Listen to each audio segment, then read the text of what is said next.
Hello, guys, and welcome back to the Foot Talks. That's the beauty of football, that's the beauty of the big games, and that's the beauty of the Champions League. It's about creating and converting, and Real Madrid did that. अगर आप Vinicius वाले गोल से पहले की बात करें तो विनीशियस वाले गोल से पहले Bayern Munich were all over Real Madrid. वो हमें हर डिपार्टमेंट में डोमिनेट कर रहे थे, चाहे आप पोजेशन की बात करें, चाहे आप टोटल शॉट्स की बात करें।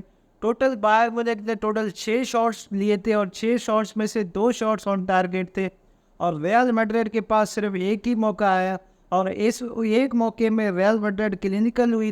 दे scored through Vinicius and this is how your team should be, specially when you are playing in the big game. अगर आप चैम्पियंस लीग का सेमीफाइनल खेल रहे हो तो your team has to be clinical. अगर आप क्लिनिकल नहीं होगे इतने बड़े गेम में तो इवेंचुअली अगर आप रियल मैड्रिड या किसी भी बड़ी टीम के अगेंस्ट खेल रहे हो that team will punish you. तो स्टार्टिंग लाइनअप से शुरू करते हैं और आई थिंक स्टार्टिंग लाइनअप जो थी रियल मैड्रिड की वो स्पॉट ऑन थी। यहाँ एक पोजीशन पे आर्ग्यू कर सकते हो कि कमाविंगा शायद स्टार्ट कर सकता था, बट अगर कमाविंगा स्टार्ट करता तो हमें पीछे अपनी पूरी जो डिफेंस थी, बैक लाइन थी, वहाँ पे हमें चेंजेस करने को मिलती। चुआमेनी को आप यहाँ पे सेंटर बैक खिला सकते थे और नाचो को आप राइट बैक खिला सकते थे, फिर कमाविंगा डीएम पोजीशन पे खेलते। मुझे लगता है कि जहाँ पे आपको बेंच से एक फायर पावर चाहिए होती है तो उसके लिए कमाविंगा बहुत इंपॉर्टेंस रखते हैं। और कमाविंगा को आपने देखा होगा कि कमाविंगा जब आते हैं टाइम सब्स्टिट्यूट होके तो गेम एक तरफा चेंज कर देते हैं। तो आई थिंक अगर आप स्टार्टिंग लाइनअप की बात करें तो मेरे मुताबिक स्टार्टिंग लाइनअप जो थी वो स्पॉट ऑन थी। हाँ, यहाँ पे आप कुछ लोग ज़रूर आर्ग्यू कर सकते हो कि Camavinga should have started. I think overall अगर आप बात करें तो ओवरऑल लाइनअप जो थी वो स्पॉट ऑन थी। गेम के स्टार्ट की अगर हम बात करें तो गेम के स्टार्ट में मुझे समझ नहीं आता कि रियल मैड्रिड क्यों स्लो स्टार्ट करते हैं। ऑलमोस्ट हर गेम में we start with worst defending, और ऐसा नहीं है कि ये मसला अभी से चलता हुआ आ रहा है, ये मसला काफ़ी टाइम से चलता हुआ आ रहा है।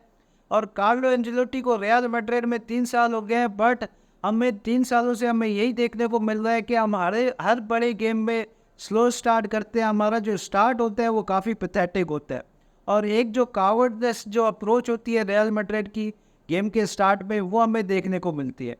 और हम इंडिविजुअल ब्रिलियंस पे, कार्लो एंजेलोटी इंडिविजुअल ब्रिलियंस पे ज़्यादा यकीन रखते हैं and I am generally fucking tired of these things. I think मुझे लगता है कि जो टीम इस वक्त रियल मैड्रिड के पास है, जो मिडफील्ड इस वक्त रियल मैड्रिड के पास है, लगता है कि हमें हर टीम के अगेंस्ट एटलीस्ट डोमिनेंट फुटबॉल खेलनी चाहिए। शुरू की अगर आप 10-15 मिनट का कैमियो देखें बायर म्यूनिख का तो Bayern Munich were all over अस।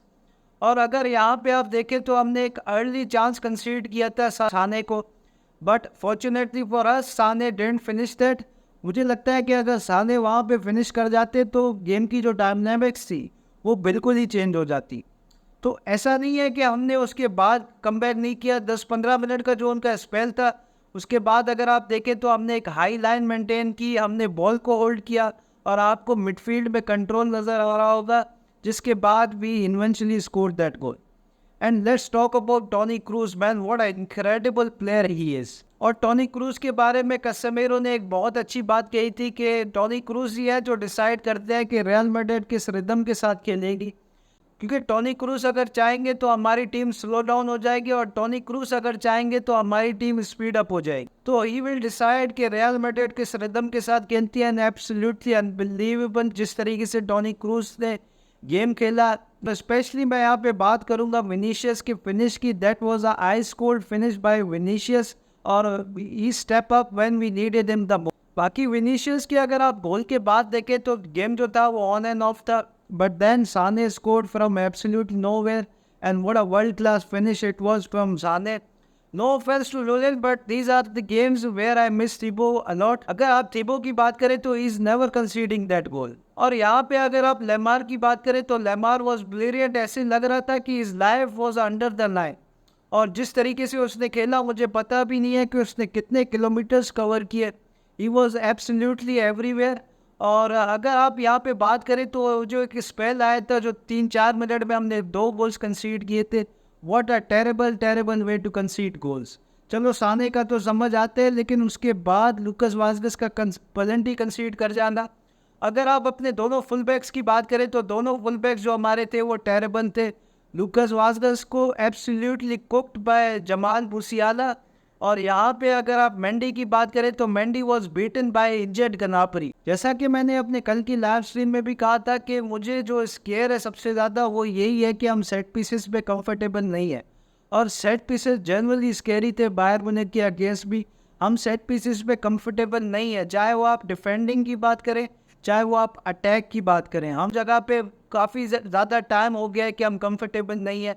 अगर आप डिफेंडिंग की बात करें तो सर्जियो रामोस के जाने के बाद हम कंफर्टेबल नहीं है सेट पीसेस पे। और अगर आप अटैकिंग भी बात करें तो सर्जियो रामोस रोनाल्डो के जाने के बाद हमने आई डोंट नो कितना टाइम हो गया है कि हमने कॉर्नर के थ्रू गोल स्कोर किया, और वो चीज़ भी काफ़ी ज़्यादा लिमिटेड हो गई है। बाकी आई थिंक मैं जमाल मूसियाला की अगर यहाँ पे बात करूँ तो Jamal Musiala was superb throughout the game. He cooked Lucas Vazquez and what a unbelievable player he is.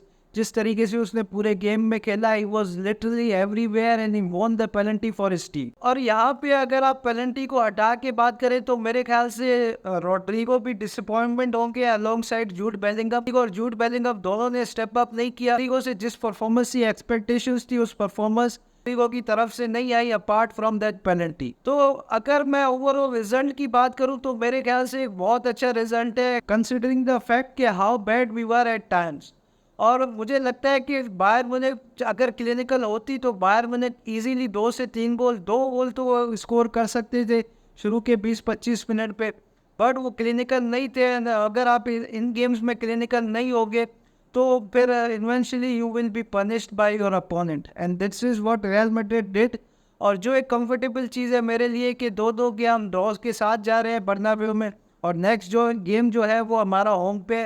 And ऐसा नहीं है कि I think game is very much balanced, और यहाँ पे उन लोगों के लिए भी ये लम्हा फिक्रिया है। सिटी के गेम के बाद से बायर मुनिख को अंडर एस्टिमेट कर रहे थे, थॉमस टुखल को अंडर एस्टिमेट कर रहे थे।